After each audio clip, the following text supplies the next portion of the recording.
말씀이 육신되어 오신 주님께서는 하늘의 영광과 능력을 내려놓으신 채 육신의 연약함으로 이 땅에서 그 나라를 살아가셨습니다. 그 나라의 도래와 임재를 선포하시고 그 나라의 의로 살아가셨던 주님께서는 오히려 연약함과 탄식으로 이 땅 위를 걸으셨습니다. 그리고 이제 여전히 가난하기만 한 우리를 부르사 그 연약함 그대로 자신을 쫓게 하셨습니다. 우리는 주님이 행하신 놀라운 기적의 역사들을 바라보고 이보다 더 큰 일을 할 것이란 주님의 말씀을 기억하며 우리 자신들이 행할 능력의 풍성함을 기대하지만 그러나 주님은 단 한순간도 자신의 뜻과 능력을 의지하여 일하지 않으셨습니다. 그저 아버지의 그 마음을 품은 채 완전한 인간으로서가 아닌 연약한 인간의 모습 그대로 이 땅을 살아가사 십자가의 죽음을 감당하셨습니다. 왜냐하면 그것이 아버지의 뜻이었기 때문입니다. 요한복음 19장 10절에서 11절 말씀입니다. 빌라도가 이르되 내게 말하지 아니하느냐 내가 너를 놓을 권한도 있고 십자가에 못 박을 권한도 있는 줄 알지 못하느냐. 예수께서 대답하시되 위에서 주지 아니하셨더라면 나를 해할 권한이 없었으리니 그러므로 나를 내게 넘겨준 자의 죄는 더 크다 하시니라. 우리로 구원에 이르게 한 믿음은 다른 무엇이 아닌 주님을 내 삶의 주인으로 모셔드리는 것입니다. 그리고 이것은 우리가 더 이상 우리의 뜻으로 살아가는 것이 아닌 우리의 주인 되시는 이의 뜻대로 살아가겠다는 고백이자 결단입니다. 우리 삶을 둘러싼 모든 곳에서 아버지의 뜻이 이루어지기를 갈망하는 것, 바로 그것이 우리 신앙의 본질이요. 오직 아버지의 뜻이 이루어지는 것, 그것이 바로 우리가 살아가는 구원입니다. 그렇게 주님께서 가르치신 기도의 세 번째 강구, 뜻이 하늘에서 이루어진 것 같이 땅에서도 이루어지이다. 이것은 우리 신앙의 발음을 가늠하여 볼 수 있는 척도라 할 수 있습니다. 우리 신앙의 참과 거짓을 식별하는 기준이라 할 수 있습니다. 왜냐하면 오늘날 주를 믿는다는 열렬한 신자들조차도 아버지의 뜻보단 나의 뜻이 이루어지길 구하고 갈망하며 기대하기 때문입니다. 그리고 이것은 오늘날만이 아니요 우리 주님께서 활동하시던 당대에도 마찬가지였습니다. 많은 이들이 주를 갈망하고 찬양하며 따랐으나 그러나 그것은 주님께서 그들의 뜻을 이루어 주셨기 때문이었습니다. 그들의 병을 치유해 주셨고 그들의 위로가 되셨으며 그들의 소망을 충족하사 기대케 하셨기 때문입니다. 그렇기에 주님이 비로소 아버지의 뜻을 가르치시며 그들의 기대하는 바와 다른 길을 가시기 시작했을 때 그들은 주님을 떠났고 마침내 저를 십자가에 못 박게 하소서 자신들의 뜻을 채워주시지 않는 주님께 그토록 분노했습니다. 그리고 이것은 지난 2000년의 기독교 역사와 오늘날 우리 신앙 안에서도 여전히 반복됩니다. 우리는 여전히 아버지의 뜻보다는 그분께서 우리의 뜻을 이루어 주시기를 바라고 간구합니다. 우리는 예수님 당시 돌변해버린 군중들을 바라보며 의아해하고 참담해하며 분노합니다. 그들이 외면했던 주의 십자가를 오히려 구원의 능력이라 높여 찬양하고 주가 흘리신 보혈의 능력을 믿고 의지함으로 우리는 그들과 다르다 생각합니다. 더 나아가 예수 그리스도의 십자가와 보혈만이 우리의 모든 것이라 고백하며 주를 향한 우리의 순전함을 자랑합니다. 그러나 우리가 그 십자가와 그 보혈의 능력을 믿고 의지함은 그 능력이 우리를 보호하며 우리를 승리케 하며 우리의 원하는 바를 이루어 주리라 기대하기 때문입니다. 하나님이 아닌 바로 우리의 뜻을 이루어 줄 것을 소원하기 때문입니다. 물론 주의 십자가와 주의 보혈은 우리의 모든 죄를 사하며 우리로 모든 악을 이기게 하는 하나님의 능력입니다. 그러나 십자가가 우리의 구원이 됨은 그것이 우리 주님의 죽음을 내포하고 있듯 우리의 죽음 역시 전제하기 때문입니다. 아버지의 뜻에 죽기까지 순복하신 그 순종이 있었기에 십자가 보혈이 하나님의 능력일 수 있듯 우리의 순종을 통해서만 그 보혈은 능력일 수 있습니다. 그리고 그 무엇보다 십자가가 당시 군중들의 기대와는 달랐던 것처럼 우리에게 허락된 십자가 역시 우리의 바램과는 다른 것을 요구합니다. 그래서 주님께서는 우리의 뜻이 아닌 아버지의 뜻을 기도로 구하라 가르치셨습니다. 그래서 자기 십자가를 지고 주를 쫓을 우리에게 먼저 자기를 부인할 것을 명령하셨습니다. 물론 우리는 여전한 죄성 아래 수많은 실수와 잘못을 저지릅니다. 그러나 죄는 회개할 수 있고 잘못과 실패는 바로잡을 수도 있습니다. 그러나 아버지의 뜻을 나의 뜻, 우리의 뜻으로 대체해버리는 일은 우리의 신앙을 타 종교와 별반 차이 없게 만들어버리는 배교에 가깝다 할 수 있습니다. 스스로 신앙이 깊다 여겼던, 그러나 나의 뜻, 우리의 뜻을 구했던 이들이, 여호와를 나의 목자라 고백하던 이들이 결국 예수를 십자가에 못 박게 했다는 사실을 우리는 늘 기억해야만 합니다. 요한복음 19장 16절 말씀입니다. 예수를 십자가에 못 박도록 그들에게 넘겨주니라. 우리의 구원은 우리의 열심과 정성에 따라 주어지는 하나님의 상벌에 있지 않습니다. 예수 잘 믿으면 하나님께 상을 받고 잘못 믿으면 벌을 받는 것이 아닙니다.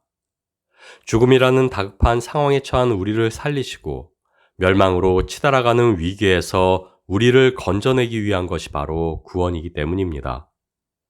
그리고 예수 그리스도를 우리에게 주신 이유는 그 이름을 믿는 것만이 우리로 구원을 얻게 하는 유일한 길이기 때문입니다. 긴박한 죽음의 위협에 처한 이에게 주어진 단 하나의 생명줄, 그것이 바로 예수 그리스도입니다. 그렇게 우리의 믿음은 심판으로 패망할 것이냐를 결정짓는 절체절명의 문제입니다. 그리고 이 땅 위를 걸어사 새겨놓으신 십자가의 길이야말로 아버지께서 그 아들을 통하여 우리에게 주신 유일한 생명의 길이기에 그 길은 우리의 선택일 수 없습니다. 그래서 우리의 신앙은 필사적이고 결사적이어야만 합니다. 이 세상에서 잠시 잠깐 누리는 복락이 그 길을 대체하도록 놔둘 수 없습니다. 물론 아버지의 뜻을 구하라 가르치셨던 주님께서는 우리의 필요 또한 구할 것을 명령하셨습니다. 그러나 우리로 우리의 필요를 하나님께 구하게 하심은 마침내 우리의 바램을 이루실 하나님이 아닌 기도로 이루어지는 인격적인 교제 속에서 우리로 그 뜻을 알게 하실 하나님을 만나게 하시기 위해서입니다. 여호와는 나의 목자시니 내가 부족함이 없으리로다. 하나님께서는 그리스도 예수 안에 있는 우리를 채우시고 만족하여 부족함이 없게 하십니다. 그러나 이 말씀이 우리에게 응하기 위해서는 여호와가 먼저 우리의 목자가 되셔야만 합니다. 다시 말해 주가 우리 삶의 온전한 주인이 되실 때 우리는 비로소 부족함 없는 충만한 인생일 수 있게 됩니다. 그리고 이것은 우리가 자신의 바램대로 각기 제 길로 가는 것이 아닌 아버지의 뜻을 알고 쫓을 때 가능케 되는 것입니다. 주가 우리의 목자가 되시게 하기 위해 목자 되신 우리 주님을 온전히 따라가기 위해 그래서 우리는 아버지의 뜻을 구하고 찾고 두드려야만 합니다. 그 뜻을 바로 알기 위해 혼신의 힘을 다하여야만 합니다. 그리고 그런 의미에서 아버지의 뜻을 구할 것을 가르치신 주님의 기도는 우리 삶의 목적과 방향이 어디에 있는지를 검증할 수 있게 합니다. 내 보물이 있는 그곳에는 내 마음도 있느니라. 우리 자신들의 참 보물이 어디에 있는지를 이 간구를 통하여 드러나게 합니다. 내 영혼을 소생시키시고 자기 이름을 위하여 의의 길로 인도하시는도다. 그리고 하나님의 뜻이 있는 그 길로 우리를 인도하여 줍니다. 뜻이 하늘에서 이루어진 것 같이 땅에서도 이루어지이다. 아버지의 뜻을 구하는 우리의 간구는 아버지의 뜻이 무엇인지를 알도록 도와주시기를 구하고 알게 된 아버지의 뜻을 헤아릴 힘을 내려주시기를 구하는 것이라 할 수 있습니다. 우리 자신들의 뜻을 구하는 그 한계를 극복할 수 있도록 도우심을 요청하는 것이라 할 수 있습니다. 우리의 목자 되신 아버지가 참으로 목자 되시게 하기 위한 우리의 열심이라 할 수 있습니다. 그리고 우리가 진정으로 간구할 때 비로소 우리 앞에 펼쳐지는 것은 주께서 말씀하신 좁은 길입니다. 왜냐하면 그 길이야말로 아버지의 뜻을 알고 죽기까지 순종하사 아버지의 뜻을 이루신 주님께서 이 땅 위에 새겨놓으신 길이기 때문입니다. 그분의 뜻을 구하고 순복해야 할 우리에게 명령하여 주신 길이기 때문입니다. 단언컨대 아버지의 뜻은 십자가의 길 위에 있습니다. 우리가 구하고 찾고 두드려야 할 하늘의 뜻은 그 좁은 길 위에 있습니다. 요한복음 19장 15절 전반부 말씀입니다. 그들이 소리 지르되 없이 하소서 없이 하소서 그를 십자가에 못 박게 하소서. 십자가의 길이 고난이요 고통의 길인 이유는 그것이 끊임없이 용서하고 사랑해야만 하는 길이기 때문입니다. 죄와 세상이 그것을 용납할 수 없어 조롱하고 핍박하는 길이기 때문입니다. 그러나 우리가 세상으로부터 당하는 박해와 모욕이 우리가 좁은 길로 가고 있다는 절대적인 지표가 되는 것은 아닙니다. 다시 말해 우리가 세상으로부터 욕을 먹는다 하여 우리가 올바르게 살고 있다 확신할 수는 없습니다. 왜냐하면 우리는 우리 자신들의 악함과 죄로 인하여 세상에서 핍박을 받으며 모욕을 당하기도 하기 때문입니다. 그래서 성경은 죄가 있어 매를 맞고 참으면 무슨 칭찬이 있으리요. 오직 선을 행함으로 고난을 받고 참으면 이는 하나님 앞에 아름다우니라. 우리에게 경고합니다. 순종으로 걸어 우리를 하나님께로 인도하는 십자가의 길, 그 의의 길을 이 땅에 새겨 넣으신 주님께서는 그래서 내가 너희를 사랑한 것 같이 너희도 서로 사랑하라. 새 계명으로 그 길에 이정표가 되게 하사 우리로 그 길을 밝히 보며 쫓을 수 있게 하셨습니다. 오직 사랑, 그 선한 일로 인하여 당하는 고난과 핍박만이 우리가 걷는 그 길을 가늠하는 척도가 되게 하셨습니다. 우리는 너무도 쉽게 보혈의 능력을 자랑하고 너무도 가볍게 목자 되시는 하나님을 찬양하지만 그러나 보혈이 능력이 되기 위해서는 그리고 여호와가 우리의 목자가 되시기 위해서는 먼저 고난과 수치의 십자가를 지고 걷는 우리의 순종이 전제되어야만 합니다. 그 순종으로 살기 위해 우리는 끊임없이 하늘의 뜻을 구하고 찾는 강구로 살아가야만 합니다.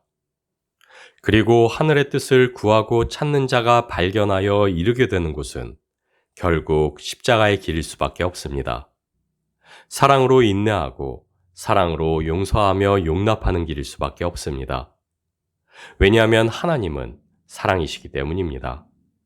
그 사랑이 그 아들을 이 땅에 오게 했고 그 사랑이 그 아들을 십자가에 못 박았으며 그 사랑이 그 아들을 다시 살게 하사 우리의 길이요 진리요 생명이게 했기 때문입니다. 그래서 우리는 서로 사랑해야만 합니다. 오직 사랑으로 걷는 그 길 위에서 우리는 또다시 끊임없이 그 길을 가게 하신 아버지의 뜻을 발견해야만 합니다. 왜냐하면 아버지의 뜻이 아닌 나와 우리의 뜻을 쫓게 될 때 하나님의 바람이 아닌 우리의 바람이 열성적인 우리 신앙의 이유가 될 때 우리는 결국 예수를 십자가에 못 박으라 요구했던 이들과 다름이 없어지기 때문입니다.